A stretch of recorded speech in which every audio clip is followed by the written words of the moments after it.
સમાચારોમાં આગળ વધીએ ગાંધીનગરમાં આજે કેબિનેટ બેઠક સવારે 10:30 કલાકે આ બેઠક મળવાની છે। ટેકાના ભાવે ખરીદી અંગે બેઠકમાં ચર્ચા થશે। રાજ્યમાં ચાલી રહેલા વિકાસ કાર્યો સહિતના મુદ્દે પણ ચર્ચાની સંભાવના છે। આજે કેબિનેટ બેઠક જેમાં મહત્વપૂર્ણ મુદ્દાઓને લઈને ચર્ચા કરવામાં આવશે।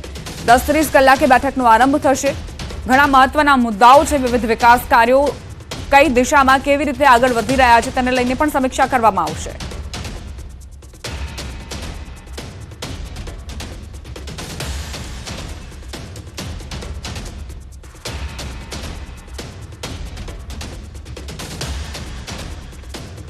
ગાંધીનગરમાં મુખ્યમંત્રીની અધ્યક્ષતામાં કેબિનેટ બેઠક મળવાની છે। 10:30 કલાકે બેઠકનો પ્રારંભ થશે। તમામ અધિકારીઓ પદાધિકારીઓ આ બેઠકમાં જોડાશે અને ત્યારબાદ ચર્ચા કરવામાં આવશે કે આખરે ટેકાના ભાવે જે ખરીદી ચાલી રહી છે તે કઈ દિશામાં આગળ વધી રહી છે અને સાથે જ વિકાસના કાર્યોની પણ સમીક્ષા થશે।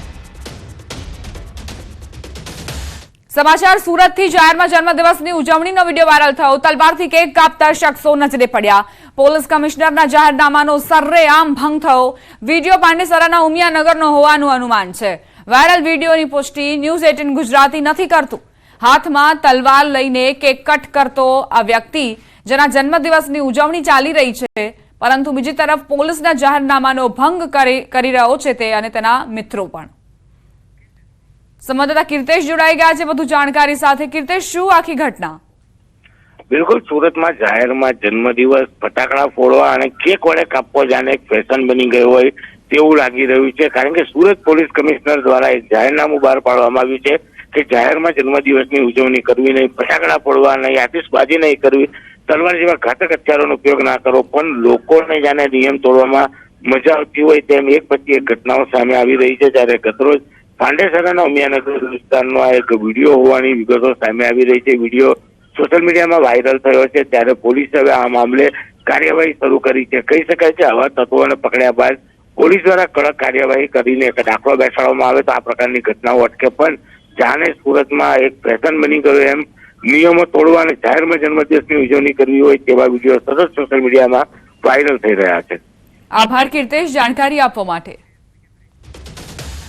સમાચાર સાબરકાંઠાથી જોખમી સવારીનો વિડીયો વાયરલ થયો છે। નજીવા ભાડા માટે મુસાફરોના જીવ જોખમમાં મૂકી રહ્યા છે વાહન ચાલકો। વાહનમાં બહાર લટકીને મુસાફરો મુસાફરી કરતા જોવા મળ્યા। વાહનની ઉપર પણ મુસાફર બેસાડવામાં આવ્યા છે। આરટીઓ અને પોલીસ તંત્ર સામે પણ સવાલ ઉઠ્યા। આવા વાહન ચાલકો સામે કેમ કાર્યવાહી નથી કરાતી તે એક મોટો સવાલ। અવારનવાર સાબરકાંઠાથી એવા વિડીયો સામે આવતા હોય છે જ્યાં વાહન ચાલકો નજીવા નફા માટે લોકોના જીવ પણ જોખમમાં મૂકતા અચકાતા નથી। સુધી લોકોની કતાર, ડિટેન વાહનો છોડાવવા અરજદારો કતારમાં ઉભા છે। પોલીસે મોડી રાત્રે કોમ્બિંગ કર્યું હતું।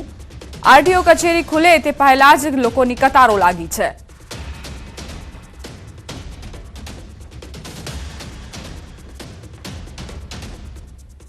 સંવાદદાતા વિભુ જોડાઈ ગયા છે અમારી સાથે। વિભુ, સવારથી જ કતારો લગાવીને લોકો ઉભા છે, શું કારણ?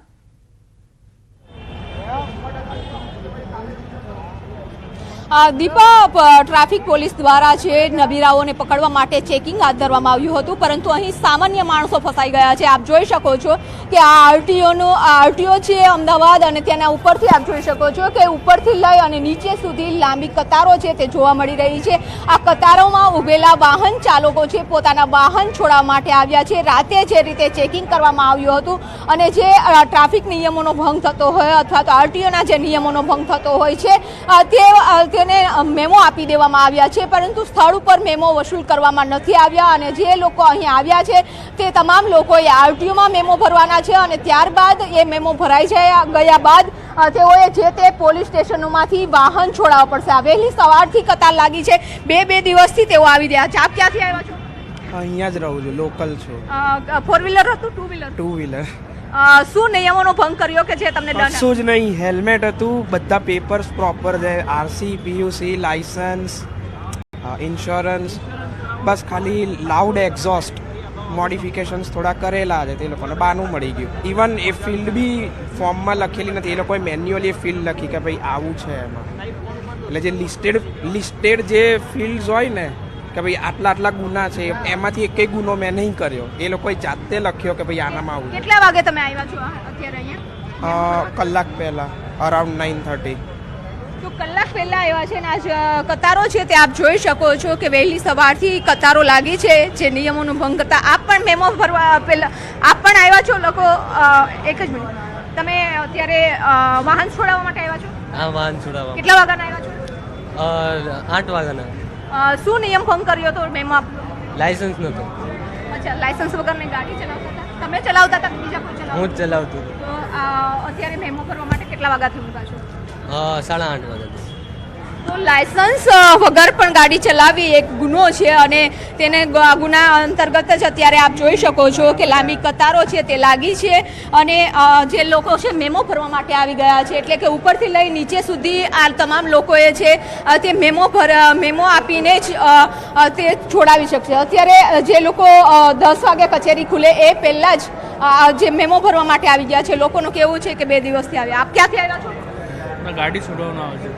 4 વ્હીલર છે 2 વ્હીલર 2 વ્હીલર છે શું નિયમનો ભંગ કર્યો હતો અમને પરસું કરીશું પરસું બતાવો મેમો તો આ મેમો છે અને તેમને આરટીઓમાં પહેલાં બતાવવાનો રહેશે તમામ ડોક્યુમેન્ટ મેમો ભરવાનો રહેશે અને ત્યારબાદ જ વાહન છોડાવશે એટલે કે વહેલી સવારથી જે કતારો લાગી છે લોકોએ પોતાના ઓફિસ જવું હોય છે અને તેને લઈને જ અત્યારે મેમો ગાડી છોડાવવા માટે જે વાહનો છે તે છોડાવવા માટે અહીંયા આવી રહ્યા છે દીપક તમામ લોકો છે કે જે રાતે ચેકિંગ દરમિયાન તેઓની જે વાહન છે તે ડિટેન કરવામાં આવ્યું તો આપ ક્યાંથી આવ્યા છો વિજલપુર શું નિયમોનો ભંગ કર્યો હતો નિયમોનો ભંગ કંઈ નહોતો કર્યો મેડમ હેલ્મેટ પહેરેલું હતું હેલ્મેટ કાઢીને બાઇકમાં રાખ્યું તો એવું કહે છે કે તમે હેલ્મેટ નથી પહેર્યું તમારે દંડ ભરવાનો ફરજિયાતપણે એ લોકોએ આરટીઓનો મેમો બનાવીને આપ્યો મારી એક પણ વાત સાંભળી નથી મારા બધા document RC book licence insurance બધું જ મેં એમને બતાવેલું હતું છતાં પણ એમણે મારો મેમો બનાવેલો છે આજે અમે ટેક્સ ભરીએ છીએ એમાંથી એ લોકોને પગાર મળે છે છતાં બી એ લોકો અમને હેરાન કરે છે નાના માણસોને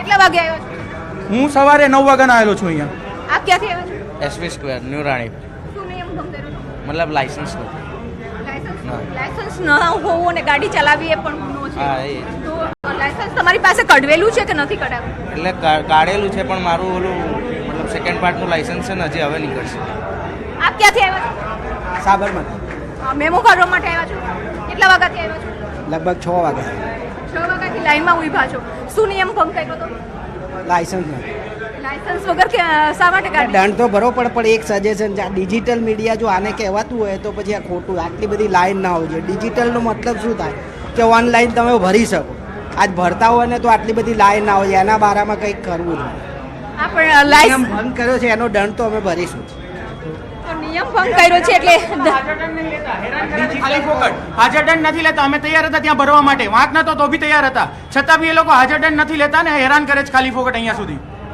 અરજદારોનું કહેવું છે કે ત્યાં સ્થળ ઉપર મેમો લેવામાં નથી આવતો અને અહીં મેમો આપી દેવામાં આવે છે એનો દંડ છે તે આરટીઓ કચેરીમાં ભરવાનો હોય છે અને તેના કારણે 3 માળ સુધીની આ કતારો છે તે લાગી છે નિયમોનો ભંગ છે એ લોકોએ કર્યો છે અરજદારોએ કીધું છે કે અમે સ્વીકારીએ છીએ અમે દંડ ભરીશું પરંતુ વ્યવસ્થા ના હોવાના કારણે વહેલી સવારથી લોકો 6 વાગ્યાના આવીને લાઈનમાં ઊભા છે આપ ક્યાંથી આવ્યા છો હું નાગોલથી આવ્યો શું નિયમ ભંગ કર્યો હતો મારે નંબર પ્લેટ પાછળની તૂટી ગઈ હતી અને કંઈક વાહનને લગતા કાગળો રજૂ નહીં કર્યા એવી હતી પણ એક વસ્તુ છે કે માણસ ગાડી લઈને નીકળે છે તેને શોરૂમમાંથી તો વગર કાગળે નીકળી નથી ને ગાડી કોઈ એક જગ્યાએ એફઆઈઆર તો છે નહીં કે તમારી જોડે કે ભાઈ આ ગાડી ચોરાઈ ગયેલી છે તો આ બધા કાગળિયા સવારના 4 વાગ્યાથી માણસ ઊભો છે 160 ટોકન આપવાનું તમે જોઈ લો આ 60 થઈ ગયા માણસ તો બાકીના 2 દિવસ પછી પર ડેના 60 એમનું પર દિવસના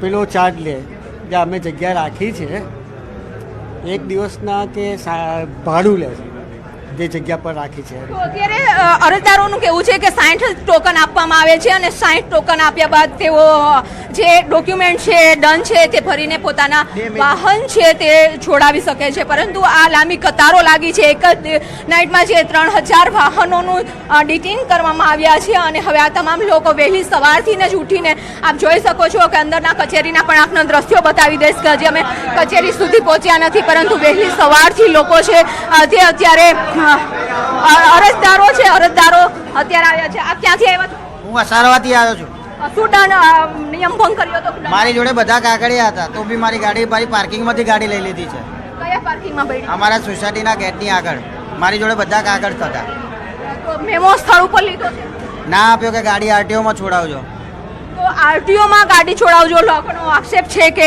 પાર્કિંગમાં ગાડી પડી હતી અને ગાડી લઈ લીધી છે અને અત્યારે આ કતાર છે તે હવે કચેરી સુધી જોઈ શકો છો. હજી કચેરી ખુલવાનો ટાઈમ નથી, પરંતુ અરજદારો છે તે અહીં આવી ગયા છે.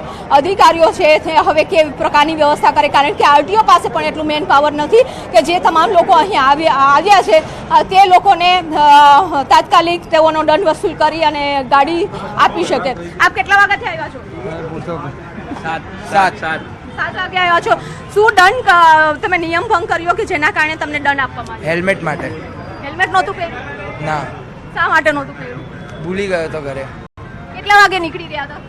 8 વાગે.